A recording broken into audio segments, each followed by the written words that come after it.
संजयजी, आपण ज्या प्रकारे पाहतोय की या ठिकाणी आता गोपीचंद पडळकर सुद्धा या ठिकाणी दाखवलं होतं आणि तुम्ही सुद्धा या ठिकाणी निश्चित गोपीचंद पडळकर हे मला भेटण्यासाठी आलेले आहेत. ह्याला राजकीय काही विषय नाही. माझे मोठे बंधू देखील इथं आलेले आहेत. आता ह्या बातम्या जर अशा व्हायला लागल्या, गोपीचंद पडळकर मला भेटायला आले. गोपीचंद पडळकर माझे मित्र आहेत, त्यांच्या प्रचाराला मी तिथे गेलो होतो आणि ते तिथं आहेत. ते काय, ते बघा तिकडे आहेत. त्याच्यामुळे गोपीचंद पडळकर मला भेटायला आले, ही जर ब्रेकिंग न्यूज होणार असेल तर मला असं वाटतं की योग्य नाही. ते माझे मित्र आहेत, मला भेटायला आले. साधारणतः कशासाठी हा वेळ लागतो? कारण 48 तासहून उलटून अधिक बराच वेळ झालेला आहे.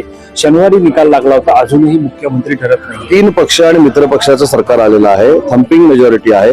काही डिस्कशन बाकी असतात, ती डिस्कशन नेते मंडळी करतील आणि लवकरात लवकर जाहीर होईल. तुम्ही म्हणत आहात की एकनाथ शिंदे हे मुख्यमंत्री व्हावे, शिवसैनिक म्हणत आहात. भाजपकडून म्हटलं जाते देवेंद्र फडणवीस मुख्यमंत्री व्हावेत. मात्र मुख्यमंत्र्याची माळ ही नेमकं कोणाच्या गळ्यात पडणार? कारण आता सध्या प्रामाणिकपणानं सांगतो, प्रत्येक पक्षातल्या कार्यकर्त्याचं हेच मत असतं की आपला नेता मोठा झाला पाहिजे, आपल्या नेत्याला मोठं पद मिळालं पाहिजे.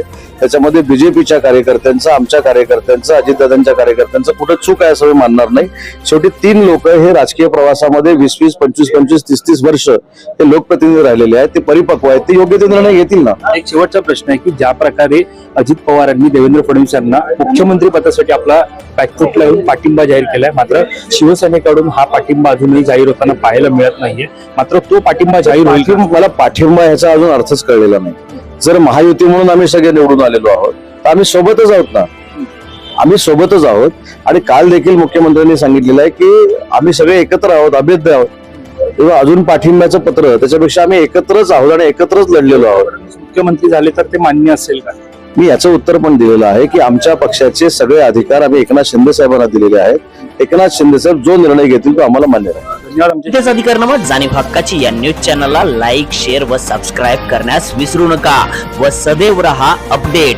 जाहिराती व बातमीसाठी आजच न्यूज चॅनलशी संपर्क साधावा.